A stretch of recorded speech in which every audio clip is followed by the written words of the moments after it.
Na prova do Enem, o principal vestibular do país, você vai se deparar com vários gráficos e várias questões que envolvem esse assunto, gráficos e funções. Nesse vídeo, eu vou falar para você tudo o que você precisa saber sobre gráficos e funções e arrebentar na prova de matemática do Enem. Então vem comigo!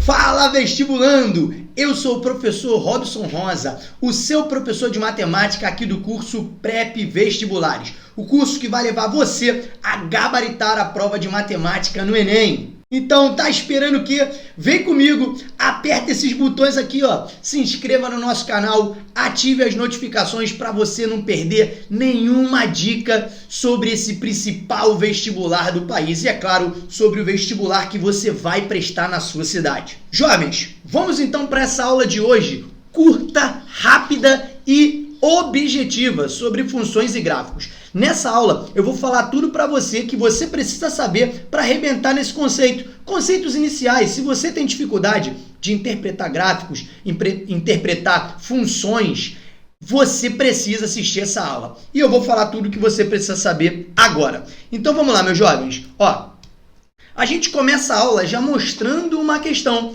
que é essa questãozinha aqui que caiu no Enem do ano de 2014. Uma questão simples, que se você tiver apenas alguns conceitos sobre gráficos e funções, claro, o plano cartesiano também entra aí, você já consegue resolver. Mas não é tão simples quanto parece. Você precisa interpretar as questões, entender o que está sendo pedido e juntar a isso todo o seu conhecimento sobre funções e gráficos para conseguir resolver. E depois, isso fica fácil. Eu tenho certeza que depois dessa aula de hoje, com teoria e prática, você vai estar pronto, apto para arrebentar nas principais questões do Enem. E caem muitas, hein? Então vem comigo, olha aqui.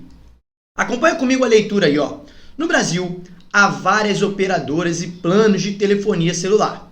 Uma pessoa recebeu 5 propostas, A, B, C, D e E, de planos telefônicos. Antes de continuar a leitura, olha o que eu já vou fazer. Já vou dar uma olhada aqui no gráfico. Você está percebendo, ó, que o gráfico tem um eixo vertical e aqui está dizendo para você sobre o que esse eixo diz, ó, que é o valor mensal em reais. Então, ó, cada faixa dessa, cada linha pontilhada na horizontal, está falando para você sobre o preço em reais, o valor mensal, que provavelmente será dos planos, porque está dizendo lá em cima, tá? Então, olha aqui, 10, 20, 30, 40, 50, 60, 70 reais.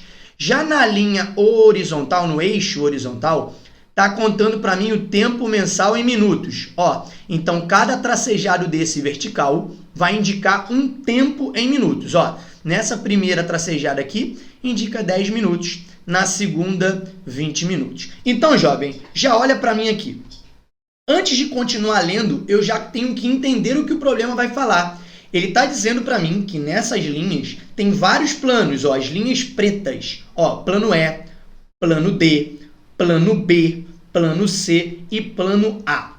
Nessas linhas vão indicar o preço de acordo com cada minuto gasto em telefonia. Você compreendendo isso, você já é capaz de fazer a leitura. Lembrando que cada cruzamento de uma linha vertical com uma linha horizontal indica um ponto e nesse ponto vai dizer exatamente o preço e o tempo gasto por aquele preço. Olha aqui, vem comigo. Olha esse ponto aqui, ó, que eu estou apontando aqui com a setinha para você. Nesse ponto, eu tenho a linha C, então é o plano C cortando, tá vendo?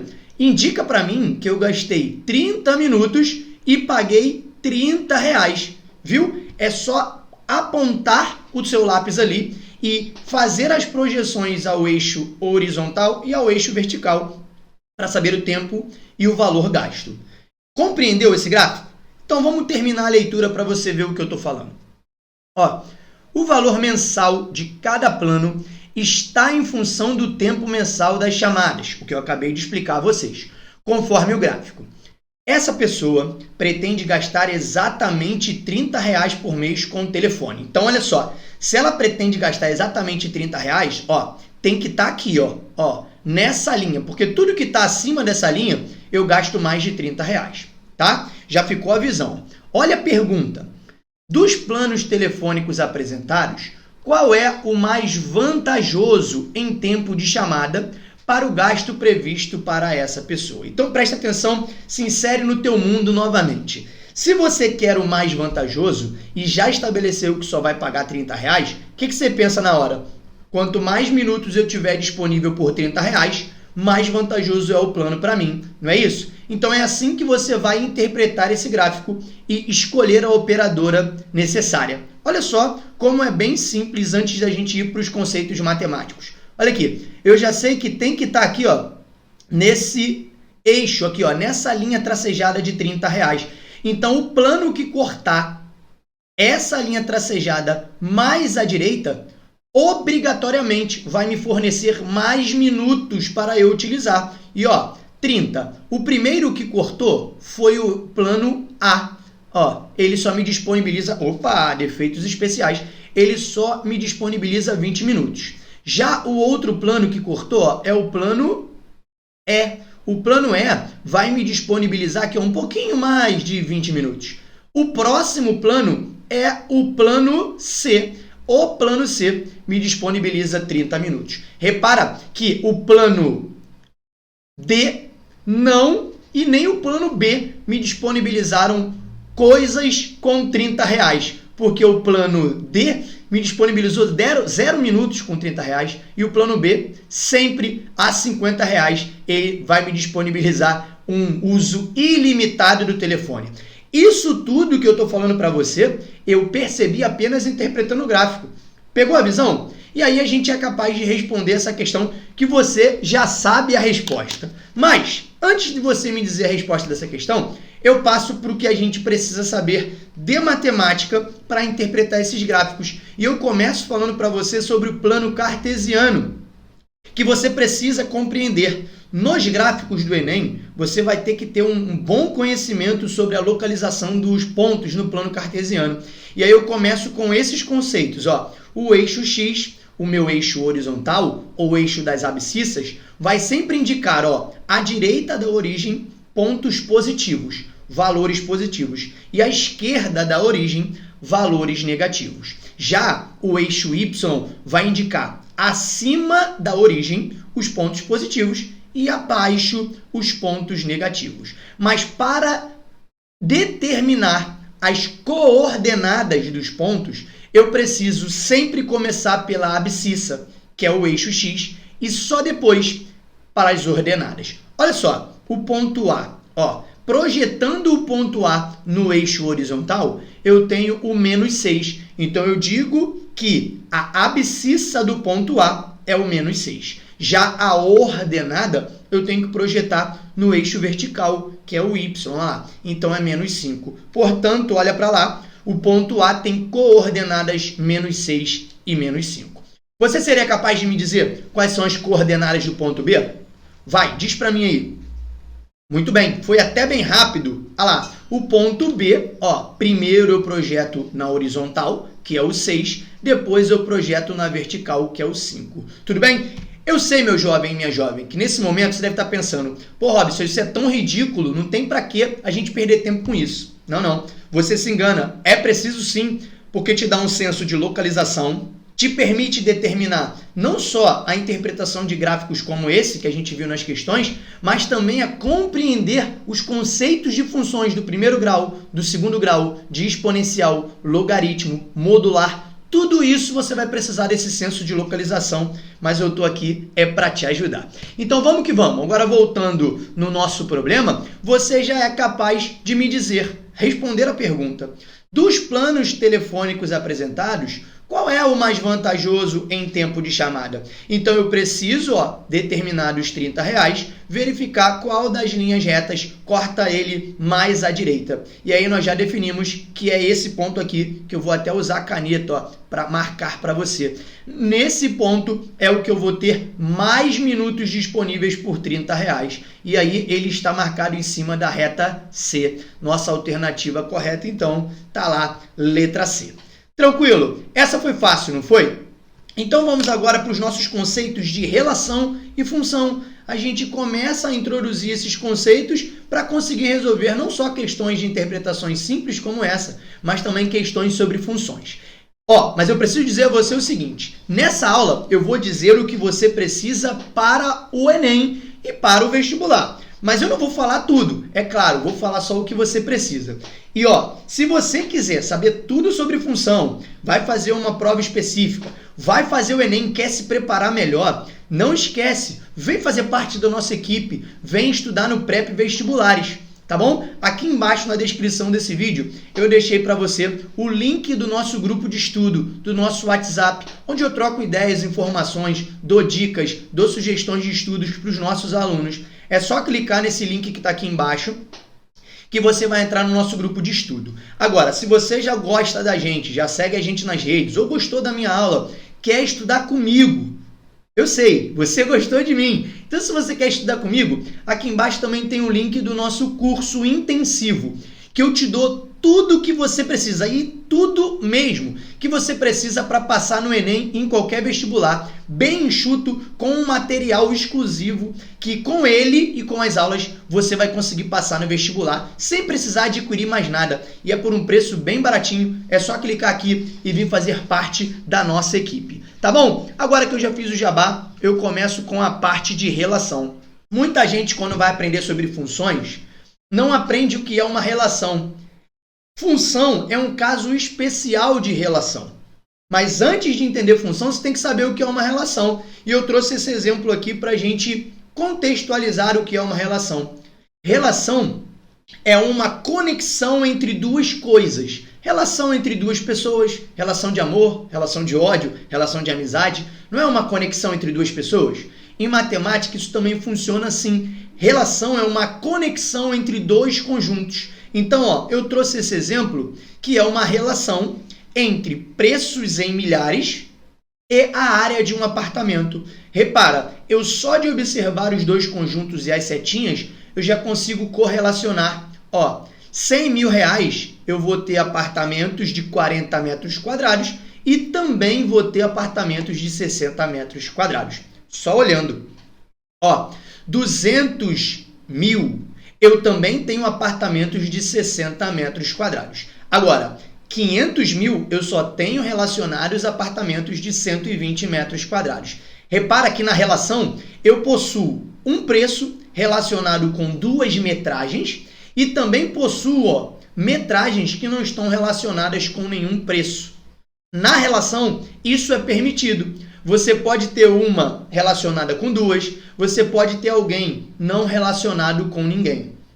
Mas, matematicamente falando, a gente pode associar essa conexão entre conjuntos a partir de uma lei de formação, que a gente chama de equação, tá? Olha aqui, o que a gente chama de lei de associação é exatamente essa equação que associa os dois conjuntos. E a partir de um valor do conjunto de partida, a gente consegue conectar outro valor do conjunto de chegada. E aí a gente pode dizer os nomes matemáticos. Para cada elemento do domínio da variável independente, eu consigo encontrar um elemento do contradomínio, que vai ser a imagem desse elemento aqui.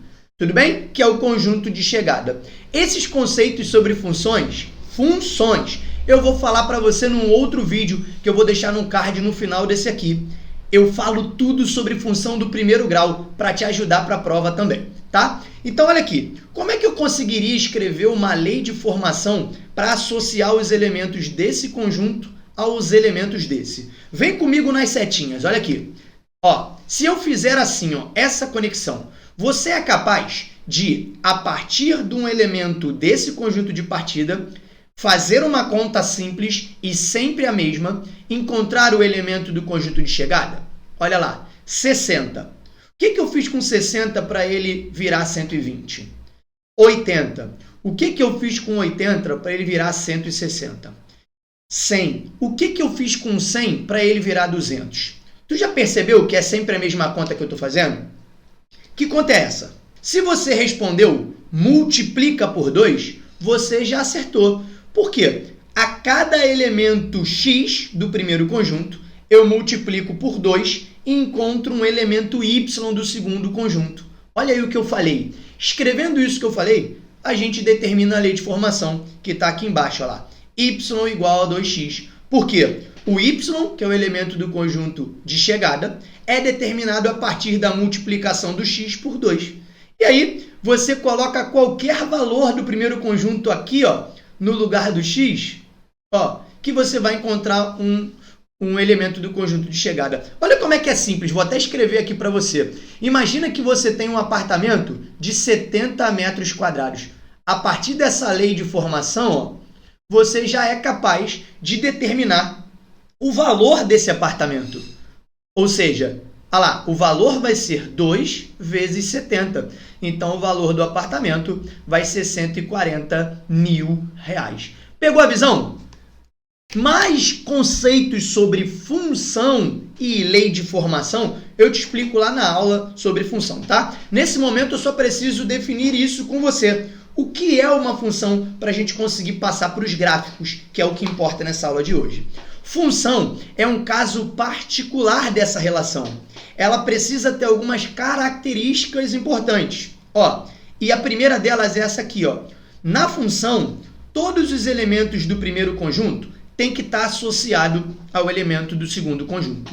Todos, não pode sobrar ninguém, tá bom? Repara, nessa primeira relação entre A e B, ninguém sobra. Na segunda relação entre A e B, sobra o 2. Então, eu afirmo que esse primeiro conjunto aqui, ó, é uma função, já o segundo não é. Lembra que você lê lá nas funções, lá nos problemas, dizendo assim, o domínio de uma função é o conjunto dos reais menos o zero. Quando o cara fala isso, ele está fazendo para você isso aqui, ó, tira o zero, porque se o zero ficar aqui, não vai ser função. É basicamente isso, tá bom? A segunda característica importante para que a gente saiba que a relação é uma função é essa aqui, ó. Cada elemento do conjunto A tem que estar associado a um único elemento do conjunto B. Não pode ter duas associações. Essa é muito importante, vestibulando. Olha aqui, cada elemento só tem uma associação. Não pode ser bigamia, não pode ser bigâmico. Olha aqui, o 0 está relacionado com o 4 e com o 1. Então, isso não é uma função. Está aí para você. Primeiro é função, o segundo não é. Robson, e o que isso serve para mim? Exatamente para você entender o conceito de domínio, contradomínio e imagem. Agora, amarrando tudo, o conjunto de partida, de onde as setas vêm, eu denomino domínio, porque de onde parte são as variáveis independentes. Já o segundo elemento, o segundo conjunto, né, é o conjunto chamado de contradomínio, conjunto de chegada. Repara que pode sobrar gente ali, pode, mas se eu pegar apenas os elementos vermelhinhos que estão correlacionados com alguém do domínio, aí sim eu formo o meu conjunto imagem. E esses nomes aparecem na sua prova, tá bom? Botei aí para você na tela para fechar essa parte chata e conceitual, o que são funções e o que não são funções. Olha lá, funções, ó, todo elemento está correlacionado com apenas um, então isso é função. Ó, apesar de ter dois elementos com uma única imagem, todo elemento aqui está correlacionado com apenas um de lá. Já nesse aqui, ó, sobrou um, não é função. Nesse aqui, ó, um tem duas ligações, então não é função. Robson, como eu interpreto isso no gráfico? Da seguinte maneira, olha para mim antes de ficar olhando para cá o que está escrito. Presta atenção, domínio é o eixo X. Contradomínio é o eixo Y. Então, você vai ter que ter sempre isso na cabeça. Para ser função, não pode sobrar ninguém do X. Para ser função, um elemento do X só pode cortar o gráfico em um único ponto. Se eu traçar uma linha vertical aqui, ó, partindo do eixo X e cortar o gráfico em 2 pontos, aquilo não se configura função. Resumir tudo que está escrito no slide, só vou formalizar para você. Olha aqui, olhando para o gráfico, eu identifico se é função ou se não é, assim, ó. Primeiro, o domínio é sempre o eixo X. Segundo, a imagem é sempre a projeção do gráfico no eixo Y. Beleza? E identificamos uma função se somente se todas as retas verticais traçadas no domínio interceptam o gráfico em um único ponto. Repara, todas as verticais aqui, ó, na parábola, só corta o gráfico em um único ponto. Agora, nesse gráfico vermelho aqui, interceptou em 3 pontos, então não define uma função. É apenas uma relação. A gente já parte para outros conceitos, os conceitos das raízes ou zeros da função. Como é que você, olhando para o gráfico, consegue determinar se a minha função tem raiz ou não tem raiz? E olhando para o gráfico, quem é a raiz dessa função? Como é que você consegue determinar isso? Olha só, é bem simples. Raízes ou zeros das funções são os valores onde o gráfico corta o eixo x. Então, olha aqui, ó. Esse é o meu gráfico, onde a minha função que está desenhada de vermelhinha corta o eixo x. Olha os pontos aí. Olha lá. A, B, C e D. Então, essa função possui 4 raízes. A, B, C e D. Só isso, só olhando, sem fazer conta, sem ver lei de formação, eu consigo determinar as raízes apenas olhando para o gráfico. Só fazendo isso, tá bom? Dá para fazer de outra forma, Robson? Dá, fazendo aquilo ali, ó.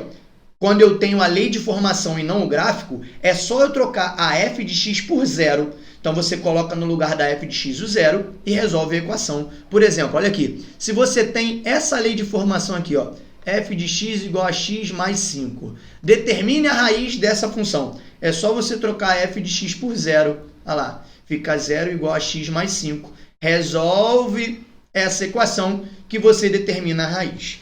Existe outra forma, Robson? Existe. Olha lá. Você conhecendo o par ordenado, é possível determinar a raiz da função apenas olhando para ele. Ó, quando a ordenada, o segundo número, é 0, o primeiro vai ser raiz. Então, olha aqui. 0, então A é raiz. Olha aqui. 0, então o B é raiz. Olha aqui. 0, então o C é raiz. Beleza? Simples assim. Já te dei 3 maneiras de apenas olhando para o gráfico ou para a lei de formação ou para o par ordenado, você consegue identificar a raiz ou zero da função. Robson, e quando fala de sinal, eu consigo, olhando para o gráfico, dizer quando a função é positiva e quando a função é negativa? Consegue. Olha aqui. Função positiva quer dizer que ela é maior que zero. E o sinal da função é determinado pelo valor do y. Então, o y não é positivo acima do eixo x? Então, toda porção do gráfico que estiver acima do eixo x, eu afirmo para você que a minha função é positiva. Ó, olha lá. Então, ó, esses pedaços que eu vou colocar na tela, ó, esse e esse, é onde a minha função é positiva. Consequentemente, se eu quero determinar onde a minha função é negativa, é só olhar para as porções do gráfico que estão abaixo do eixo x. Olha ali na tela para você, ó, negativo, negativo, negativo e negativo. Aí você deve estar se perguntando, ô Robson, mas às vezes eles pedem para eu escrever quais são os valores de x que tornam a minha função negativa. Aí, meu jovem, você precisa pensar nisso aqui, ó. Ó, abaixo ela está negativa, não é? Mas quais são os valores onde ela está negativa? Não são os valores entre A e B? Então, você vai escrever assim, ó, A menor do que o x é menor do que o B. O x, quando está entre A e B, a minha função é negativa. E se eu quiser positiva, Robson? Aqui, posso olhar para o D, por exemplo. Quando o x for maior do que o D, eu não estou dizendo que a minha função é positiva? Ah lá, então já defini e escrevi para você. Claro que eu não vou aprofundar, né? Isso fica para você que é aluno do nosso curso.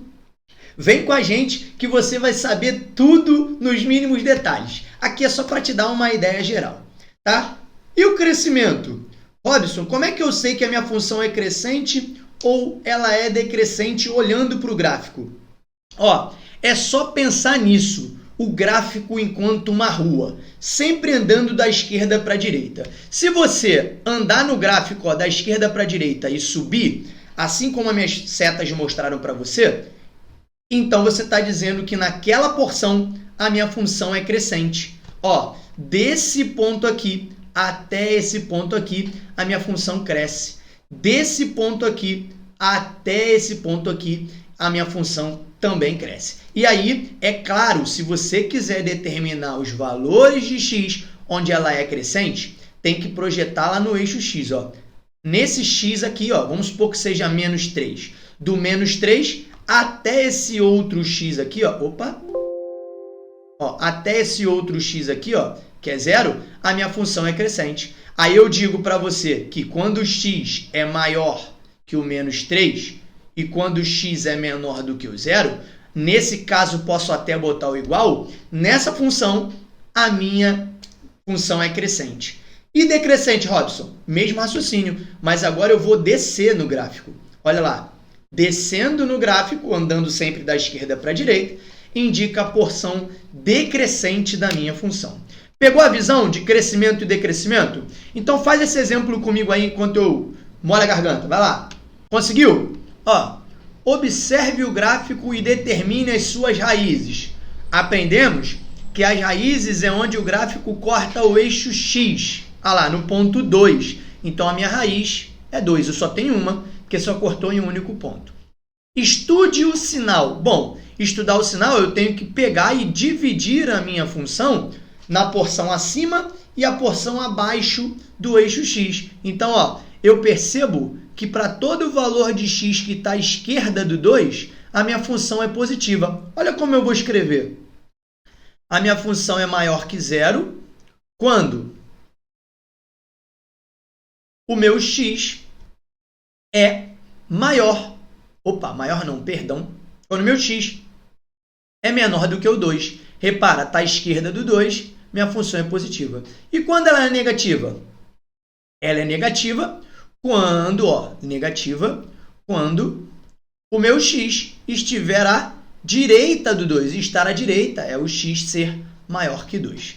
Pegou a visão? Robson, e o crescimento? Como é que eu vou saber se ela é crescente ou decrescente? Lembra? Botei meu bonequinho lá em cima da minha função e sempre quando ele está andando nessa função, ele não está descendo? Então eu posso dizer que a minha função é decrescente em todo o seu intervalo, em todo o seu gráfico. Pegou? Pegou a visão? É simples assim. Muito, muito, muito fácil. Então vai. Esse aqui eu vou deixar para você fazer em casa. Observe esse gráfico, determine as raízes, estude o sinal e analise o crescimento. Depois, se ficar com dúvida, escreve aqui embaixo para mim ou bota até a resposta se você tem certeza de que está certo, porque eu vou corrigir com você no próximo vídeo, beleza? Deixe sua dúvida para mim também. A galera que já é nosso aluno, que já faz parte do nosso curso, já tem a resposta disso lá na nossa aula sobre introdução a funções e gráficos. Tranquilinho? Para fechar isso aqui com chave de ouro, eu trago um gráfico para você de uma pesquisa que eu fiz, importantíssima, uma análise das questões de matemática no Enem. E observe, o que é mais cobrado no Enem, o top 1, é exatamente esse tópico que você viu agora, gráficos e tabelas. O que mais cai no Enem é a interpretação dos gráficos e das tabelas. E com essa aula, você já é capaz de fazer a maioria das questões. Beleza? Então vamos fechar com chave de ouro, como prometido, resolvendo questões do Enem. Mas antes de resolver, eu já falo para você, não está inscrito no canal, ó, larga o dedo aqui, aperta o botão, se inscreva, porque só assim você vai saber de todos os vídeos que a gente publicar, tá? Agora vamos lá corrigir. Vem comigo. O dono de uma farmácia resolveu colocar à vista do público o gráfico mostrado a seguir, que apresenta a evolução do total de vendas em reais de certo medicamento ao longo do ano de 2011. Li e olhei para o gráfico. Repara, eixo X, ó, janeiro a dezembro, então são os meses. Eixo Y, a quantidade de vendas. Repara que quanto mais sobe o gráfico, maior é a minha quantidade de vendas, tá vendo? Ó? E quanto mais desce o gráfico, menor a minha quantidade de vendas. Beleza? Já identifiquei os pontos do gráfico aqui, maior e menor, sem saber qual é a pergunta. Agora eu leio a pergunta. De acordo com o gráfico, os meses em que ocorreram, respectivamente, a maior e a menor vendas absolutas em 2011 foram... Galera, olha lá, sem saber, eu já identifiquei, ó. A maior venda absoluta, repara, não está nem aqui nesse ponto, está nesse, ó. Esse está mais alto. No olho eu já consigo ver. Então, ó, a maior venda absoluta está em qual mês? O mês está indicado no eixo Y, lá, está em junho. Então, já sei que a maior está em junho. E a menor, Robson? Bom, a menor eu identifiquei corretamente. É esse aqui, ó, que é o mês de agosto. Então, agora é só marcar a alternativa correta, que é junho e agosto. A alternativa é de excelente. Acertamos. Tranquilo? Quer mais uma para confirmar se você entendeu ou não? Então, vem com essa gigantona do Enem aí. Lê comigo com atenção e a gente mata esse vídeo nessa questão. Ó, a figura a seguir apresenta dois gráficos com informações sobre as reclamações diárias recebidas e resolvidas pelo setor de atendimento ao cliente, o SAC, em uma dada semana. O gráfico de linha tracejada informa o número de reclamações recebidas. Então, verdinho aqui, ó, reclamações recebidas no dia. E o de linha contínua, que é o vermelho, é o número de reclamações resolvidas no dia. Beleza? Só olhando para o gráfico eu já sei, ó, que, por exemplo, nessa terça-feira eu tive mais reclamações resolvidas do que recebidas. Agora, na quinta-feira eu tive mais reclamações recebidas do que resolvidas. Só olhando para o gráfico, tá? Aí ele continua. As reclamações podem ser resolvidas no mesmo dia ou demorarem mais de um dia para serem resolvidas. O gerente de atendimento deseja identificar os dias da semana em que o nível de eficiência pode ser considerado muito bom, ou seja, os dias em que o número de reclamações resolvidas excede, olha a informação importante, o número de reclamações recebidas. Aqui ele disse para você sobre o nível de eficiência. Mais eficiente é o dia onde eu resolvo mais problemas do que recebo. E ó, lá no começo a gente já fez, ó. Na terça-feira eu resolvi mais do que recebi. Tá bom? Mas não foi só nesse dia. Tiveram outros dias também. Vamos ver a pergunta dele. O gerente de atendimento pôde concluir, com base no conceito de eficiência utilizado na empresa e nas informações do gráfico, que o nível de eficiência foi muito bom na...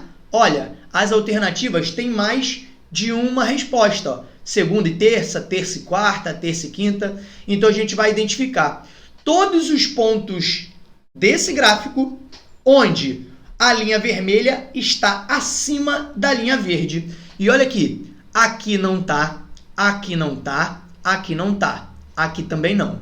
Aqui também não, ó. Agora, aqui tá. Terça-feira é o primeiro dia. E olha, aqui também tá. Quarta-feira é o segundo dia. Então, eu tenho que marcar a alternativa B, que é terça e quarta-feira. Nossa resposta correta. E aí, galera? Gostou desse vídeo? Espero que vocês tenham gostado bastante e que vocês queiram saber mais sobre conceitos que vão te ajudar na aprovação para o Enem. Então, eu vou deixar aqui na tela uns cards de sugestões para você estudar mais com a gente. Beleza? Não esqueça de apertar esse botão vermelho, seguir a gente, compartilhe esse vídeo com seus amigos, suas amigas, para você ajudar a gente e também ter mais engajamento. Olha só, galera, se você tiver alguma dúvida ou tiver uma sugestão também de um novo vídeo a ser gravado, escreve aqui embaixo nos comentários, porque eu e a minha equipe, a gente está sempre atento para responder vocês e queremos gravar mais vídeos para ajudar vocês na tão sonhada aprovação. Então eu fico por aqui, um grande abraço, fique com Deus e até a próxima. Tchau!